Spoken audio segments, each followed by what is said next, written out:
जय हिंद साथियों, the freedom में आपका स्वागत है। मैं सुधीर। देश में आम चुनाव की प्रक्रिया चल रही है। कई चरणों के चुनाव हो चुके हैं। सभी राजनीतिक दल जनता को अपनी तरफ आकर्षित करने के लिए अलग अलग वादे कर रहे हैं, बता रहे हैं कि वो जीतेंगे तो क्या करेंगे। हालांकि इससे अधिक तो ये बता रहे हैं कि दूसरी पार्टियां या दूसरे गठबंधन कैसे अधिक बुरे हैं, कैसे अधिक खराब हैं। लेकिन चुनाव प्रक्रिया जो हमारे यहाँ है उसमें एक अभिन्न अंग है घोषणाएं और घोषणा पत्र, जिसमें ये बताते हैं अपने भाषणों के माध्यम से, घोषणा पत्र के माध्यम से कि जीतने पर वो क्या करेंगे। द फ्रीडम पर हम लोग अभी देख रहे हैं क्रांतिकारियों के घोषणा पत्र, और क्रांतिकारियों के अलग अलग जो घोषणा पत्र रहे हैं अलग अलग दौर में, उन्हें हम लोग पहले के वीडियो में देख चुके हैं। सबसे पहले अनुशीलन समिति का घोषणा पत्र, जिसमें जो सबसे पहले विधिवत क्रांतिकारी दल जिसे कहा जाए उसका घोषणा पत्र था वो। उसके बाद गदर पार्टी का घोषणा पत्र हमने देखा था। गदर पार्टी के बाद एचआरए का घोषणा पत्र, और एचआरए के बाद HSRA Hindustan socialist Republican association का घोषणा पत्र हमने देखा था। ये HRA और HSRA से पहले एक और क्रांतिकारी संगठन काम कर रहा था।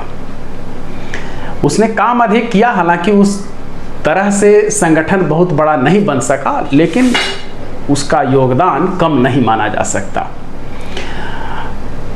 इस क्रांतिकारी संगठन ने सुभाष चंद्र बोस से काफी पहले 1916 में ही आजाद भारत की अस्थायी सरकार का गठन किया था।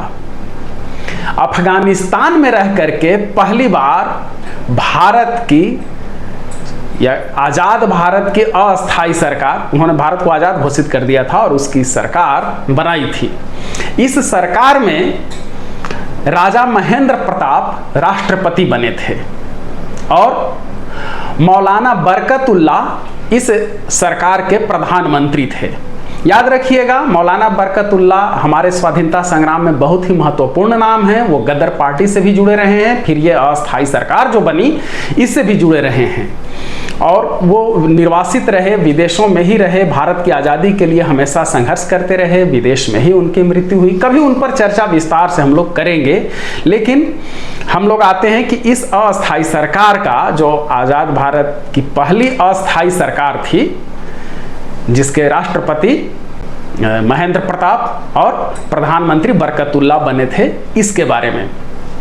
इस सरकार की मुख्य जो विशेषता थी या कहिए कि मुख्य लक्ष्य था, वो इतना ही मिलता है कि भारत पर हम चढ़ाई करेंगे अफगानिस्तान के सैनिकों की मदद लेकर के। अफगानिस्तान के बादशाह ने इन्हें मदद का आश्वासन दिया था और इनका लक्ष्य था कि हमारी सेना घुसेगी, युद्ध की परिस्थितियों का लाभ उठाया जाएगा, क्योंकि उस समय प्रथम विश्व युद्ध चल रहा था, और हम लोग दिल्ली तक पहुंचेंगे, भारत पर कब्जा करेंगे, अंग्रेजों को हम खदेड़ देंगे।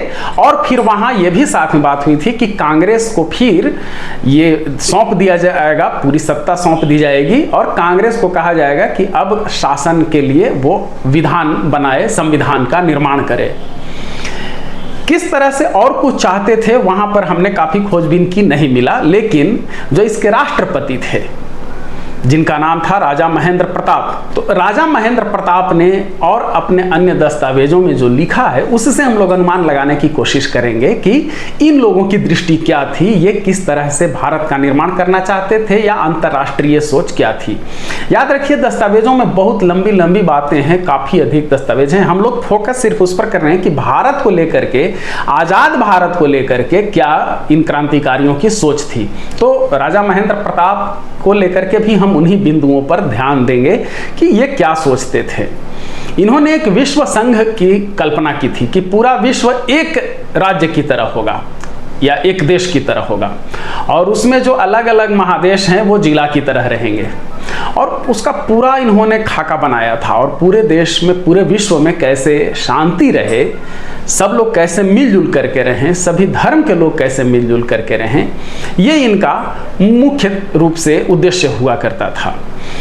याद रखिए कि इन्होंने हमेशा प्रेम कहने का मतलब कि जो आज वाला प्रेम है ये इमरान हाशमी और मलिका शेरावत वाला प्रेम नहीं है, बल्कि इनके प्रेम कहने का मतलब था कि इंसान एक दूसरे से मिलजुल करके कैसे रहे। और उन्होंने हमेशा प्रेम शब्द पर जोर दिया यहाँ तक इन्होंने जो कॉलेज खोला था वृंदावन में, उसका नाम रखा था प्रेम महाविद्यालय, वो आज भी है। इन्होंने जो एक पत्रिका शुरू की थी उसका भी नाम प्रेम रखा था। संगठन जो संस्था इन्होंने जापान में रहते हुए बनाई थी उसका भी नाम प्रेम पर रखा था। जापान में जो इन्होंने संगठन बनाया उसमें प्रतिदिन सभी धर्मों के जितने भी उपासना पद्धति है सबका पालन किया जाता था। सभी के धर्म ग्रंथ वहां रखे गए थे। पूरे रमजान राजा महेंद्र प्रताप खुद ये उपवास करते थे, रोजा रखते थे, ईद के दिन नमाज पढ़ते थे। इसके अलावा ईसाइयों के भी जितने त्यौहार हैं, गुड फ्राइडे हो या क्रिसमस हो, ये धूमधाम से मनाते थे। हिंदुओं के जितने त्यौहार थे वो सभी धूमधाम से उसी तरह से मनाते थे। और पूरा जीवन इन्होंने सिर्फ एक ही शब्द कहा कि मेरा उद्देश्य है प्रेम, प्रेम और सिर्फ प्रेम। तो इस तरह से इनका ये लक्ष्य रहा कि इंसान कैसे मिलजुल करके रहे। तो जापान में ही रहते हुए इन्होंने विश्व संघ की कल्पना की थी और उसका वो एक पत्रिका उस समय एक अलग से निकालने लगे थे विश्व संघ नाम से, उसमें उन्होंने इसका विस्तृत ब्यौरा दिया था। हम लोग यही देखेंगे राजा महेंद्र प्रताप किस तरह से वो चाहते थे कि कैसा विश्व बने, भारत कैसा हो, इस दुनिया के लोग कैसे हों, और उसी से हम लोग अनुमान लगाने की कोशिश करते हैं कि जब इनकी अगर सरकार बनती, अगर महेंद्र प्रताप और मौलाना बरकतुल्लाह की सरकार बनती तो हिंदुस्तान का स्वरूप कैसा होता, यहाँ के नागरिकों को क्या अधिकार मिलते और अंतर्राष्ट्रीय संबंधों को लेकर के ये लोग क्या सोचते थे। यह भी ख्याल रखिए कि राजा महेंद्र प्रताप ने अपने जीवन के अंतिम दिनों में अपना नाम बदल लिया था और इन्होंने अपना नाम रख लिया था पीर पीटर प्रताप। और जहां कहीं भी जितने भी दस्तावेज हैं इनके हस्ताक्षर उन पर हैं पीर पीटर प्रताप के नाम से। ये तीनों धर्मों के नाम को आपस में इन्होंने जोड़ रखा था। ऐसे और भी दूसरे क्रांतिकारियों ने भी किया था, जैसे उधम सिंह ने अपना नाम मोहम्मद सिंह आजाद रख लिया था, या इस तरह से और उदाहरण मिलते हैं। तो आज राजा महेंद्र प्रताप उर्फ पीर पीटर प्रताप के दस्तावेजों को देखते हैं कि उन्होंने क्या कहा था, किस तरह की दुनिया और किस तरह का भारत बनाना चाहा था। देखिए क्या है दस्तावेज में। नंबर एक राजधानी बनाकर विश्व संघ की स्थापना की जाए। यह राजधानी सेनुलुलु में हो तो अच्छा है। नंबर 2, महाद्वीप उस संघ के स्वायत्त शासन के प्रांत हों। नंबर 3, महाद्वीप के प्रांतों को 3, 4 या 5 स्वायत्त शासन प्राप्त जिलों में बांटा जाए। नंबर 4, हर प्रदेश स्वायत्त शासन की इकाई होगा। नंबर 5, प्रादेशिक इकाइयों के प्रतिनिधियों से जिले की, जिलों के प्रतिनिधियों से प्रांत की और प्रांतों के प्रतिनिधियों से संघ की शासन व्यवस्था का निर्माण किया जाएगा। नंबर 6, सहोद्योग पद्धति अपनाई जाएगी। लोगों के छात्रावस्था से ही छोटे छोटे संघ बनाएंगे, छोटी छोटी फैक्ट्रियां भी बनाई जाएंगी, जिससे कि विद्यार्थियों को पढ़ाई के समय और सिपाहियों को भी खाली समय में उत्पादन में लगाया जा सकेगा। नंबर 7, लक्ष्य यह होगा कि सबकी जरूरतों को पूरा किया जाए, किसी भी प्रकार के पक्षपात या रियायत से काम न लिया जाए। नंबर 8, सभी धर्मों की एकता का प्रचार और प्रतिपादन किया जाएगा। नंबर 9, पूर्ण स्वास्थ्य, सौंदर्य, प्रतिभा और नैतिकता का विकास करने के लिए संतान की उत्पत्ति तथा लालन पालन के संबंध में वैज्ञानिक ढंगों का प्रचार किया जाएगा। नंबर 10, प्रगति के लिए प्रयत्न किया जाएगा। नंबर 11, विचार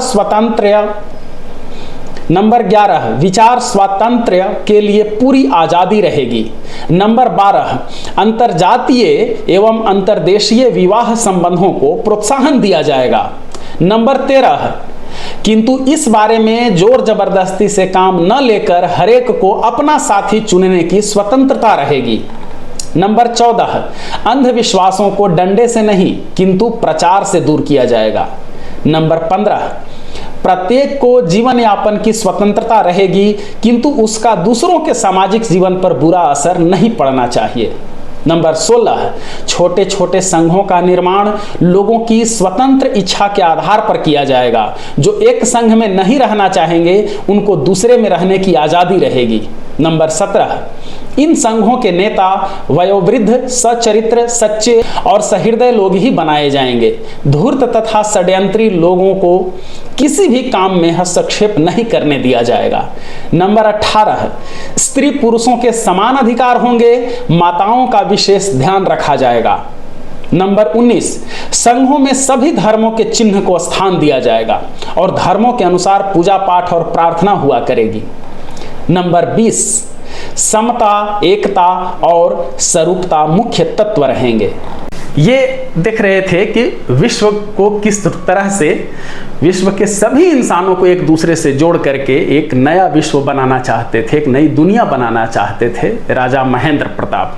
तो ये हम लोग देख रहे थे राजा महेंद्र प्रताप उर्फ पीर पीटर प्रताप ने जो कुछ भी लिखा था कि वो कैसी दुनिया देखना चाहते हैं। आप देख रहे हैं द फ्रीडम पर क्रांतिकारियों का घोषणा पत्र। अगले वीडियो में अगले क्रांतिकारी संगठन का घोषणा पत्र देखेंगे। आप सभी से आग्रह है कि अगर आपने चैनल को सब्सक्राइब नहीं किया है तो चैनल को सब्सक्राइब कर लीजिए और आपके जानने वालों में जो क्रांतिकारियों में रुचि रखते हैं उन तक ये वीडियो जरूर पहुंचाइए। धन्यवाद साथियों। जय हिंद। इनकलाब जिंदाबाद।